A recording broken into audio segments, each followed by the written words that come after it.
Hello guys. कुछ last 1 month से कुछ लोग मुझसे स्पेशली इस बारे में ज़्यादा पूछ रहे हैं कि जो इंडियन स्टॉक मार्केट्स हैं वो परफॉर्म क्यों नहीं कर रहे, why stock markets are falling, और क्या ये सही टाइम है निफ्टी या इक्विटी में इन्वेस्ट करने का। तो आज चलो जानते हैं इन्हीं कुछ बातों के बारे में और जानते हैं कि क्यों ऐसा हो रहा है कि सभी स्टॉक मार्केट्स डाउनवर्ड ट्रेंड में है अभी, और ऐसा क्या हुआ है कुछ टाइम में जो इफ़ेक्ट कर सकता है फ्यूचर आउटकम्स को। तो सबसे पहले आपको सब पता होगा कि हम ये देख लेते हैं यूएसए के अंदर जो टॉप इंडेक्स है उसका नाम है डाउ जोन्स एंड एस&पी 500। ये बेसिकली निफ्टी और सेंसेक्स की तरह ही है। और जापान का जो सबसे बड़ा इंडेक्स है वो है निकाई 225। तो आप अगर देखेंगे स्क्रीन पे तो ये मिलेगा आपको कि यूएसए का Dow Jones S&P 500 and Nikkei almost 3.5% के अराउंड सभी डाउन है, जबकि इंडियन स्टॉक मार्केट जिसको निफ्टी 50 से मेजर किया जाता है, सेंसेक्स से मेजर करते हैं, वो अराउंड 2.78% डाउन है।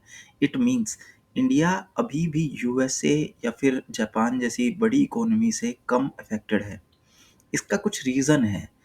ऐसे ही लोग स्टॉक मार्केट के अंदर जब कहते हैं, मुझे बहुत हंसी आती है, लोग कहते हैं कि निफ्टी जो है वो तो फॉरेन इन्वेस्टर्स के सेलिंग से चल रहा है, ये रिटेलर खरीद रहे हैं। ऐसा नहीं होता है। Everything is based on fact.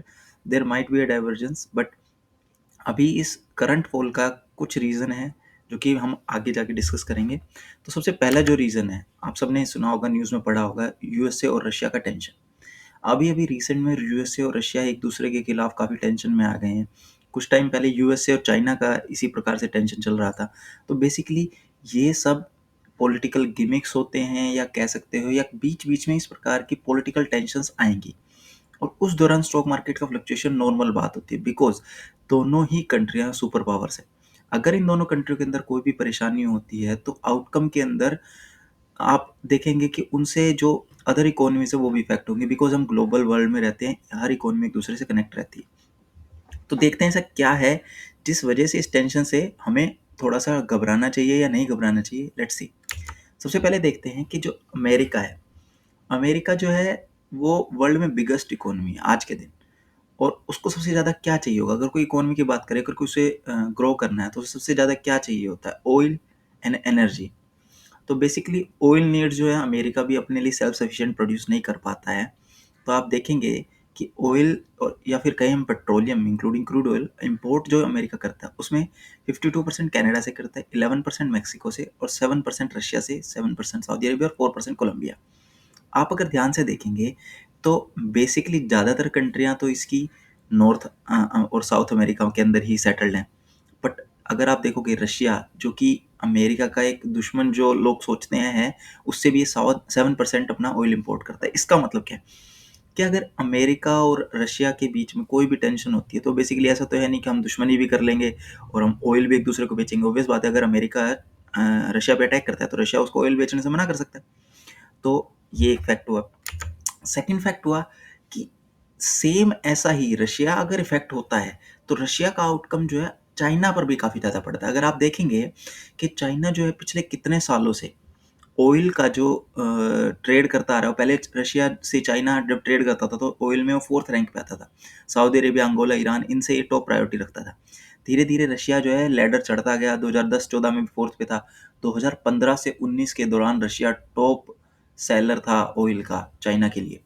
तो आप देखेंगे कि रशिया सबसे ज़्यादा ऑयल देता है चाइना को, सऊदी अरेबिया से भी ज़्यादा। तो आप ये ज़रूर माने कि अगर यूएसए और रशिया की लड़ाई होती है तो ऑयल क्राइसिस आना तय है, क्योंकि वो दोनों मेजर इकोनॉमीज़ को ऑयल काफ़ी मात्रा में सप्लाई करता है और दोनों ही मेजर इकोनॉमीज़ को इससे बहुत ज़्यादा इफेक्ट पड़ेगा। तो अब ऐसा क्या है कि इंडिया के अंदर इसमें कम इफेक्ट पड़ा है, तो आप डाटा से देखिए। डाटा से पता चलता है इंडिया का जो टॉप इम्पोर्टर जिससे हम इम्पोर्ट करते हैं ऑयल का, वो ईरान है। सऊदी अरेबिया सेकंड नंबर पे, UAE, Nigeria, Venezuela, Kuwait, United states और मेक्सिको और ईरान। अब यहाँ पर आप देखिए, यूनाइटेड स्टेट्स 4% हमें ऑयल पेट्रोलियम प्रोडक्ट्स बेचता है।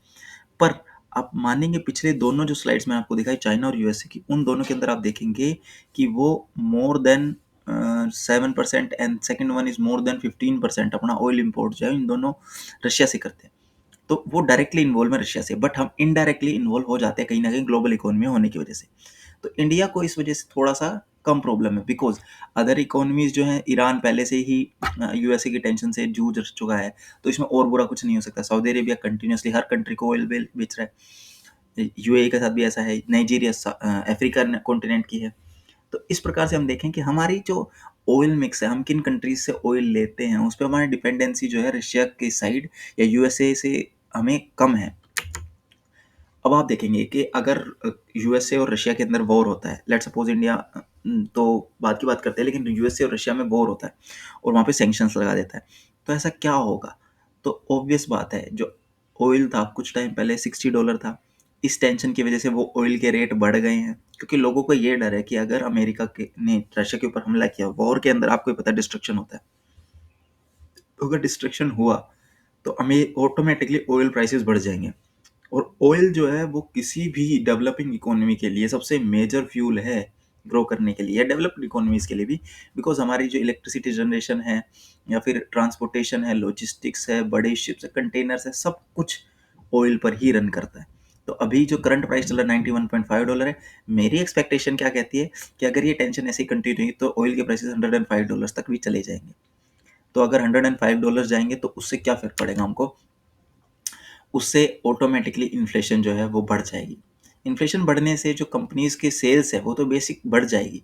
जैसे आज जो प्रोडक्ट $100 का मिल रहा है वो कल इन्फ्लेशन की वजह से हो सकता है $105 में मिले, पर इन्फ्लेशन के साथ साथ उनके रॉ मटेरियल कॉस्ट बढ़ जाएंगे, एम्प्लॉय कॉस्ट बढ़ जाएंगे, एम्प्लॉयज़ के अलग जो खर्चे होते हैं, सप्लाई चेन के खर्चे होते हैं, वो सब बढ़ जाएंगे। तो इनकी वजह से एक्सपेंडिचर भी ज़्यादा होगा। एक्सपेंडिचर ज़्यादा होने की वजह से उनके जो प्रॉफिट है वो काफ़ी डाउन आ जाएंगे। सेकंड थिंग, अगर इन्फ्लेशन हाई होता है, तो जैसे यूएसए के बारे में आपने सुना होगा, यूएसए वर्ल्ड में सबसे ज़्यादा डेट रिडन कंट्री है। उसकी जो डेट कैपेसिटी है वो राइट नाउ 133.9% है जीडीपी के। मीन्स अमेरिका की जीडीपी का 133% उन्होंने डेट लिया हुआ है। सेकंड, चाइना, चाइना के पास भी अराउंड 70 to 80% के अराउंड डेट है। चाइना का डाटा हम कंक्लूसिव नहीं कह सकते बिकॉज वो अपना डाटा ऐसे पब्लिकली पब्लिश नहीं करते हैं, पर एज पर रिपोर्ट्स उनका 70 to 80% डाटा कहता है कि चाइना के ऊपर डेट है। सेकंड, थर्ड नंबर पे हम देखें मेजर इकोनॉमीज में, इंडिया के ऊपर जो डेट है वो 61.7% है, जो हम कह सकते हैं काफी ज्यादा है, पर वो कोरोना की वजह से डेट हाई हुआ है। अदरवाइज हमारा जो डेट रेशियो होता है वो लगभग 50% के आसपास होता है। तो अगर इन्फ्लेशन हाई होता है तो ऑब्वियसली, जैसे इंडिया में आरबीआई है, अमेरिका में फेडरल रिजर्व है, चाइना में चाइना सेंट्रल बैंक है, तो वो सब क्या करेंगे, इन्फ्लेशन को कंटेन करने के लिए, महंगाई को कंटेन करने के लिए बैंक इंटरेस्ट रेट बढ़ा देंगे। और बैंक इंटरेस्ट रेट बढ़ते के साथ जो गवर्नमेंट है उनको जो बॉन्ड्स हैं उनके लिए इंटरेस्ट ज़्यादा पे करना पड़ेगा। सेम टू सेम आरबीआई को जो पैसा रखा हो उसके लिए ज़्यादा इंटरेस्ट देना पड़ेगा। इस प्रकार से हर चीज़ के ऊपर इंटरेस्ट आपको ज़्यादा पे करना पड़ेगा, जबकि आपका रेवेन्यू मॉडल जो है वो ग्रो नहीं कर रहा है, बिकॉज बिजनेसेस ज़्यादा प्रॉफिट नहीं कर रहे हैं। बिजनेस कम प्रॉफिट करते हैं तो टैक्स भी कम कलेक्ट होता है। तो इस वजह से कंसर्न है कि अगर दोनों कंट्रीज में लड़ाई होती है तो इन्फ्लेशन बढ़ेगी और वो कंपनियों पे बुरा इफेक्ट डालती है। बेसिकली हम और आप जैसे लोगों को इतना इफेक्ट नहीं आएगा, बिकॉज इन्फ्लेशन जो है वो 2% 3% बढ़ सकता है, जो कि कह सकते हैं शॉर्ट टर्म में होता है, बिकॉज इंडिया जो है फूड में और जो वेजिटेबल्स में है उसमें ज़्यादा सेल्फ सफिशिएंट ही है, कह सकते हैं, कुछ बेसिक चीज़ों को छोड़कर। बाकी मैक्सिमम चीज़ों में हम ज़्यादा इंपोर्ट नहीं करते हैं, पर हमारे इन्फ्लेशन का फ़र्क पड़ेगा। तो अभी इन्वेस्टर जो हैं वो थोड़ा डरे हुए हैं, वो क्लोजली देख रहे हैं number of sales, number of companies जो प्रॉफिट कर रही हैं, इन सबको, बिकॉज इन्फ्लेशन के दौरान ही सबसे ज़्यादा टेस्ट किया जाता है कंपनीज को कि वो अच्छा सेल्स और प्रॉफिट कर पाते हैं नहीं। जैसे मिस्टर वॉरेन बफेट कहते हैं हमेशा, be fearful when others are greedy and be greedy when others are fearful.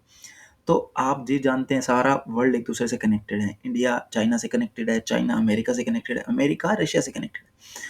तो इस वजह से जो यूएस रशिया का टेंशन है वो इंडिया के ऊपर भी होगा, पर इंडिया जो है ऑयल के लिए रशिया पे इतना डिपेंड नहीं करता है, लेकिन इंपोर्ट हमारा यूएसए और चाइना से अदर प्रोडक्ट्स में काफ़ी ज़्यादा होता है, तो इंडिया को उन वजह से थोड़ा डिमांड और सप्लाई में प्रॉब्लम आ सकती है। तो क्या इंडिया आसानी से इस प्रॉब्लम को फेस कर जाएगा? आप ये मानते हैं कि इंडिया ने पुराने टाइम में भी क्राइसिस देखे हैं और आराम से हम उसको फेस करके आए हैं? हमारा आज का कोई इंडियन कंट्री का जो इतिहास है वो बहुत पुराना है। तो इस साल इन्फ्लेशन की वजह से हो सकता है कंपनीज के अंदर जो है सेल्स ग्रोथ हो पर प्रॉफिट ग्रोथ ना हो, पर स्ट्रॉन्ग डिमांड और कंटिन्यूस सेल्स की वजह से इंडियन जो सीपीआई है वो आज भी 6% के अकॉर्डिंग है। आप चेक करेंगे कंज्यूमर प्राइस इंडेक्स वो 6% के आसपास है, और फिजिकल डेफिसिट इंडियन गवर्नमेंट का वो भी 6.8% है। इट मीन्स कि जो हम एक्सपेक्टेशन कर रहे हैं, हमारी एक्सपेक्टेशन के अकॉर्डिंग ही हम काम कर रहे हैं। कोरोना की वजह से हम कह सकते हैं हमारी इकोनॉमी में कुछ प्रॉब्लम्स आई है, पर हम इकोनॉमी को रिवाइवल करने, प्री कोविड लेवल पे आने में भी सबसे पहली कंट्री बने हैं चाइना के बाद, जो प्री कोविड लेवल्स पर आ गई है। जनवरी के अंदर जीएसटी का कलेक्शन सबसे ज़्यादा हुआ। It means number of sales, number of stores, number of revenue, हर चीज़ हाई पर है। तो जनवरी में life time high GST collection हुआ है, तो हमें टेंशन लेने की कोई ज़रूरत नहीं है। इंडिया जो है इस क्राइसिस से भी बाहर आ जाएगा। और ये क्राइसिस कितने टाइम चल सकता है? जिस दिन सर्टेनिटी आ गई, देखिए आपको भी पता है अमेरिका और रशिया दोनों ही न्यूक्लियर पावर है, तो ये हो ही नहीं सकता कि वो दोनों वॉर पे जाएं। लेकिन अगर फुल ऑन वॉर पे जाते हैं तो ऑब्वियस बात है हमारे कंट्री को इस चीज़ से इफेक्ट पड़ेगा। लेकिन अगर आप देखेंगे कि लॉन्ग टर्म के अंदर इंडिया का पर्सपेक्टिव काफ़ी ब्राइट है। जैसे कि इंडिया का ग्रोथ प्रोजेक्शन आप देखिए, रशिया और अमेरिका की टेंशन के बावजूद इंडिया का जो ग्रोथ प्रोजेक्शन आप देख पा रहे हैं यहाँ पर, इंडिया 7.3 माइनस था 2020 के एस्टिमेट्स के अकॉर्डिंग, और 2022 के अंदर उनका एस्टिमेट किया गया 8.3, और ये वर्ल्ड बैंक द्वारा एस्टिमेटेड है। और उसके बाद 2023 में 8.7। सो हमारी जो जीडीपी वो कंटिन्यूस ग्रोइंग ट्रैक पर है। जबकि यहीं आप देखोगे फोरकास्ट ऑफ चाइना वो है 5.2, और अमेरिका का फोरकास्ट 3.7, जो कि वर्ल्ड बैंक ने दोबारा रिवाइज करके और भी 0.5 बेसिस कम कर दिया है ड्यू टू दिस टेंशन। तो आप ये मान सकते हैं इंडिया की फ्यूचर ग्रोथ बहुत बहुत ही प्रॉमिसिंग है। अगर आपको ये वीडियो अच्छी लगी हो तो कृपया करके चैनल को सब्सक्राइब करिएगा। ऐसी और वीडियोस फ्यूचर में आपके लिए आती रहेंगी। निफ्टी इंडेक्स और स्टॉक्स से रिलेटेड या वेल्थ क्रिएशन से रिलेटेड आपको अलग अलग बातें बताई जाएंगी, आपकी नॉलेज एनहांस की जाएगी। Thank you for watching this video. Bye bye.